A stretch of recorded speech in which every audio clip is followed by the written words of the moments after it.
been put in place. So it's not enough to say, the central bank will give you a direction to say it's called forward guidance. This is where we want the economy to go. We don't want people to import this and import that. We will not give foreign currency for you. I mean, there's enough paddy rice, for instance, being produced in a state like Kebbi, in Ebonyi, the same thing. We have about 24 rice milling factories in this country. Why is it that Nigerians cannot consume local rice? We have excess capacity. The Governor Mefiele, recently visited one of the states in the north, and the state governor was lamenting that they had spent so much money building capacity, buying rice, and Nigerians are not buying them. And then the imported rice, which oftentimes is so old, 5 years, 9 years, 10 years, rice. That's what they bring, 10-year-old rice. That's what they bring here. But the rice we have here is fresh. It yields, it creates employment. We want Nigerians to please consume locally made food. Okay, Mr. Okorafor, let's just get back into the studio. Mr. Oyebode, I saw him, just tapping on the chair. I think the gentleman from the CBN is overreaching, and greatly so. So he talks about rice.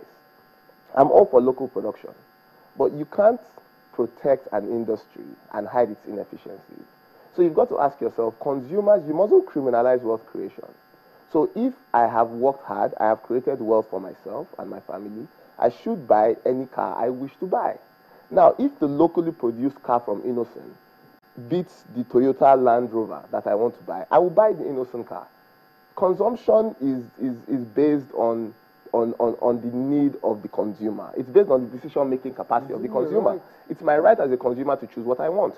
So when it talks about rice, for example, the reality of the rice conversation is that our yields per hectare in Nigeria are much lower than the yields per hectare in Thailand.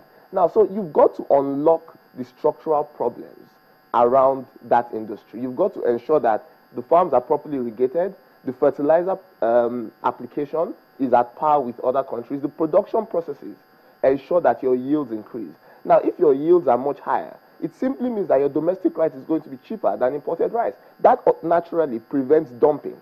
So you can't mask the issue, right? The truth of this conversation is that, yes, there's some pressure on our currency, on the exchange rate, but the reality is that you then cannot, this isn't a communist state, right? You can't say to me, consume local goods. If the local goods are superior or at par with the imported goods, I will consume local goods, right? So, I mean, and I use a classic example. If you think about music today, we consume more Nigerian music, we consume more Nigerian movies than we've ever consumed. Now you can go watch Nollywood from morning till night. It didn't happen 20 years ago. What changed? The quality of the content improved and the consumers embraced it. So I think this is a bit overreaching. Then the second point is, the CBN really just manages monetary policy, right? So, I mean, CBN, to what extent do they manage fiscal policy? Very, very little or none. You can influence a bit, but that's it. You've got to ask the Securities and Exchange Commission to whom these states apply when they want to raise money. How do you appraise the quality of their prospectus, of the application? When a state says, I want to raise 20 billion, but I want to repair roads, I want to build schools, SEC should be saying to them, these things are not going to help you in any way increase commercial activity. But what happens today is that everybody says, I want to raise money. It's backed by an irrevocable standing payment order. So you know that whether this guy doesn't make a penny from it or not, I'm going to deduct at source from his allocation. Right? Allocation exactly. Tied to it. So it's tied to federal allocations. Lagos State is the only state whose bond is primarily tied to IGR. I think it's 70% IGR to 30% FAR. It's the only state. Right? So you cannot tie the repayment of those instruments to economic activity. So the question of internally generated revenue now comes in. Exactly. How do the states no, that's the funniest part. So IGR, when states come and say we've grown IGR by 40%, it's a joke. What is the major component of this IGR? Ask yourself. It's payee, right? It's taxes on salaries. So it's a double jeopardy when you can't pay salaries because you can't tax what you haven't paid. Right? So when you increase minimum wage, you double your workforce. You then say, oh, I've increased IGR by 50%. Of course not. What you've done is you've increased salaries, you've doubled the workforce, IGR payee has increased on its own. You've not done any work to do It's that. artificial. It's artificial. So, but hold on, Mr. Ogunye, is there no way, besides the payee, besides these taxes, is there nothing, legally speaking, that the states can manage? For instance, I mean, the power, the laws guiding the power generation say there's a certain limit of power that a state or an individual can generate within himself without having to go to the federal government or tying up to the national grid. Is there nothing that the states can do? Well, going back to that issue of look inwards, legally speaking, without contravening any of the laws. I'm saying that there's a limit to which the states can look inward. These artificial creations, there's a limit. And what they need to do, as I've said, is that for once, let's sit down together and say that how do we recreate these states? How do we must agree. We can't just be rolling from crisis to crisis like this. And so when you say, you talk about power, for example, and you say power must be generated from and then fed into a national grid, which for me has become a national grid. It's a greedy process. And so you have that, you then say you can't go beyond certain kilowatts to generate and all that. And then you have this kind of problem. So why can't Lagos generate power and use power and sell power in Lagos State? So why must you have a central, organization? And they are humoring us now that, for example, that they've liberalized. They've not liberalized. What they've simply done is that companies that are established under the Company and Other Matters Act, a federal government law, have been licensed to do stuff. It's not the state licensing anybody to do it. Okay? It's not a local government even generates its own power. So we have all this kind of problem, and except you have a schematic. Your head, you will just be, the CBN governor talked about our, lifestyle and all that, and I just shocked. The CBN was there, for example, when Abacha was taking money out of Nigeria. How did that happen? And under this current dispensation, that can still happen. So you expect a CBN spokesperson to come out and say and spill the beans?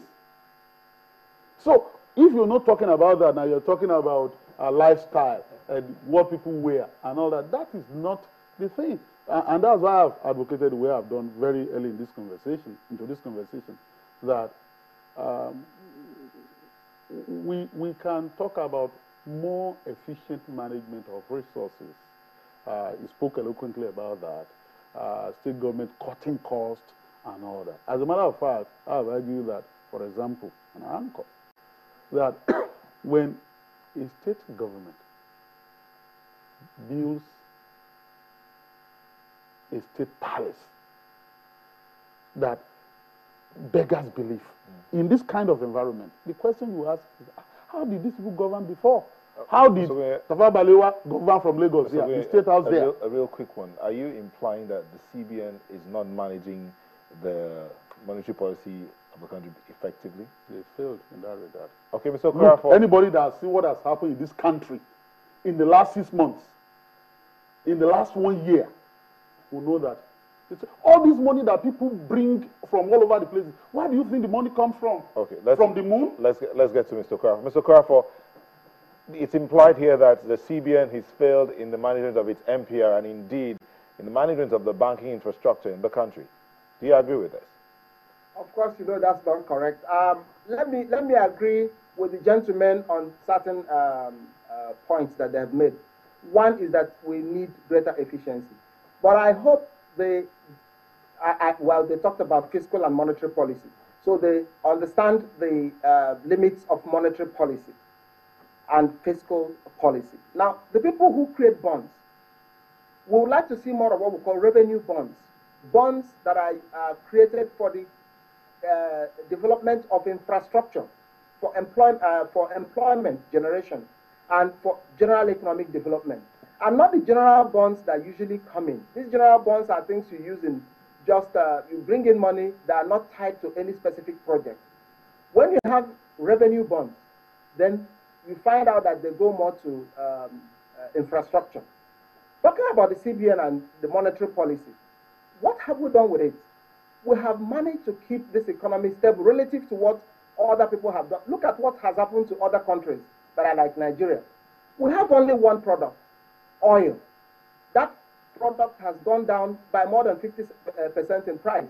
Yet inflation has remained just below single digit. But he said something in particular about the monies that are brought in from different angles, the monies that are taken out. Is the CBN aware of these monies that are being taken out of the economy, capital flight, physically as well as virtually? I have said that there are policies that we don't have any law here that prohibits people from moving money out, but you have to declare your money. You declare money, this money comes in. He's just talked about restricting Nigerians' lifestyle. People use these things to buy things that are produced locally. We need to make sure that more and more of what we consume are things that are produced locally. This is not a communist state. CBN has not said it will ban, but he said, listen, we are not going to use Nigeria's scarce resources to get those things. If you want to go and bring in toothpicks, find money somewhere, but we won't say we're banning it. So it's not like being a communist state. And I would like people to understand how this works. But we're saying lifestyle is very critical. Get your lifestyle, make sure that you, let me go back. During the time of Mbono Jike talked about boycotting all boycottables. We need to do that in Nigeria. Let's look at the things that we produce here and ensure that we generate employment. All those factories that do things, produce things which we can consume locally, please, let's buy from them. Okay. In closing, a quick one. Please respond to this one. Okpeifa says, major reason for borrowing is to fill the gap of dwindling revenue from federal allocation due to decrease in oil revenue. Can you respond to that? Well, that's part of it, but the point is, please, let us ensure that we diversify this economy and we consume locally. We cannot just depend on one product, which is oil. Consumption locally applies to the government as well? Pardon me? The consumption locally, would that apply to government as public service as well? Oh yes, all Nigerians. And as Jiti has said, let us begin to talk about how to unchain this economy. Okay. What we have done in the area of law is that we have created a proper legal framework. We are passing laws, pushing through the National Assembly, laws that will help unleash this economy. Okay. And I believe that all Nigerians have seen what CBN has done. We have laws on electronic transactions. We need to hear from the guests in the studio here. As we close, Mr. Oyebode, I'm sure all of the states, 18 of them that are owing now, the workers, they want their money. How do you think the states can get out of this and looking forward to prevent this kind of things from happening? So I think the first thing is, for many of those states, they've got to sit with their creditors and see if they can renegotiate some of these instruments. So I mean, Osun has been raised a few times. Osun owes, I think, something around 41.5 billion, right? Monthly deductions from that state come to about 1.2 billion. So if you take a state now that earns 2.1 billion per month, and you take 1.2 billion out, you can't pay anything, you can't do anything. So what you have to do is go back to your creditors and see if you can renegotiate some of these payments. And it's going to be a difficult conversation, right? So you can have things like zero coupon bonds, where you then pay at maturity, say in 5 years' time, but you pay a higher premium for offering those kind of alternatives. So that's the first thing. Because in reality, you can't default on those instruments, and your creditors know, because they are direct deductions from federal allocation. So that might help free up some cash flows. I think secondly, and very importantly for many of those states, is that the governors and the state assemblies must also show some cost cutting, right? So you must eliminate things like a security vote. People must say, look, we are going to take a 60-70% pay cut. Because there's no point if you are governing and you earn some salaries and then the people who work within the state don't get paid. 3 is you must do a biometric verification of your employees. It's very important. And there are lots of ghost workers all around the place. And also on the back of that, we have to run. One last point is that you must take a difficult decision and say, we need to cut the cost of governance. That might lead to job losses, but the reality of the conversation is that it's better to pay half your staff all of their salary than pay nobody anything. All right, Mr. Ogunye. Osun State, Ekiti State, and some other states, and you see that every government that has come since 1999, Akonde, Oyinlola, Aregbesola, have been having problems. In Ekiti, the same thing. Since Adebayo, you've not had to, and they will still have another problem with this one. it is because the states, the way they are structured, cannot generate huge resources from their soil. So we need to rethink the Nigerian Federation. Okay. Thank you very much. We've been speaking with Mr. Jiti Ogunye, a legal practitioner. Thank you. Yes. Akin Oyebode, an economist and development banker. And from our Abuja studio, Ugo Kura, for special advisor to the CBN Governor on Communications. Thank you for coming. Sunrise will be back in a moment. Please don't go away.